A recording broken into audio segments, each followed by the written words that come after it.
The Towel Whip. I can remember many a terrible night at the Children's Home Society Orphanage in Jacksonville, Florida, but none as cruel or as unnecessary as the night one of us boys left the shower dripping in the center bathroom of our dormitory. "All right, which one of you damn kids left the water dripping in the shower?" asked the house parent. "Not me," yelled one boy. "Me neither, Pop Henderson," said another. "Get your damn little asses out here in the hallway right now," yelled Mr. Henderson. One at a time, the boys slowly appeared in the hallway. There were boys ranging from about 6 to 12 years of age. I remember there was total silence. A total silence fell over the entire group.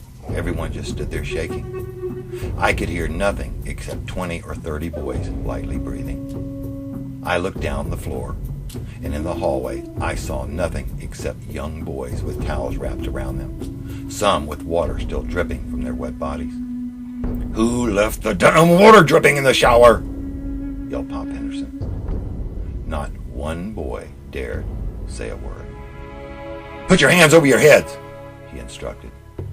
One at a time, we boys let go of our towels and raised our arms above our heads.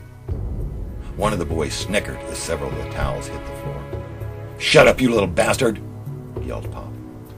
Again, total silence fell over the large group. "Let the towels hit the floor now," said Mr. Henderson. One at a time, the towels hit the checkerboard floor of the hallway. "Backs against the wall," he demanded. There was a fast, short scurry, and then all was silent again as we pressed our wet backs against the wall. Mr. Henderson reached down, picked up one of the wet towels. He slowly rolled it into a tight rope and held it like a whip in his hand. Then he walked down the hallway, looking into the face of each and every boy. Suddenly he drew back the towel, and with a popping sound, he jerked the towel whip downward until it cracked in the air over his head.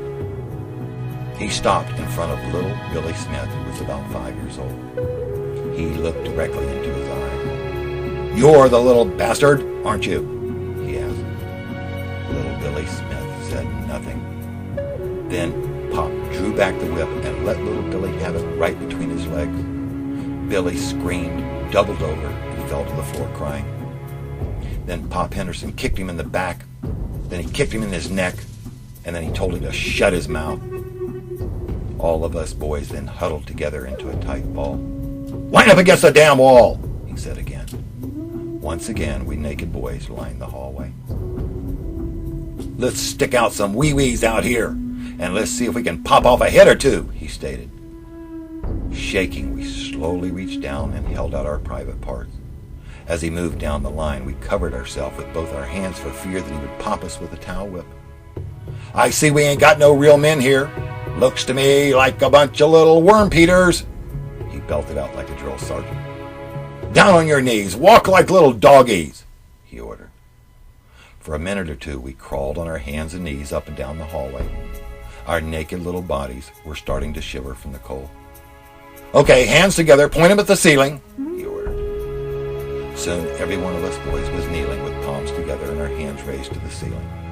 "Now let's pray to God for an hour or two to forgive us," said Pop. As the hour passed, and as our little arms grew tired and weary, they fell to the floor.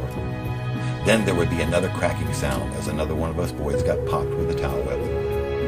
I remember looking at the whelps, some bloody and some just black and blue.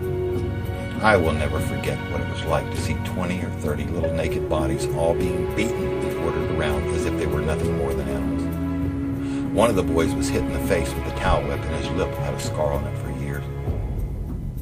That very night, even though I was only 7 or 8 years old, what happened to us reminded me of pictures that I'd seen on television, where some bad old man overseas was beating people and then burning them up in ovens. I guess they never got to burn us kids because they didn't have any ovens big enough at the orphanage. But we sure worried about that for a long, long time. I'm told all the other boys always thought that nothing like that could happen in America. And we thought that because we knew that in America, somebody doing that would get into real bad trouble and stuff. We never did find out who didn't turn off the shower. This story was mentioned for years and years. Even when some of us got into our 30s and 40s and several of us into our 50s, we never forgot that night. I will never forget being treated like that. I will never forget what it felt like to be treated as if I was nothing other than maybe just a thing.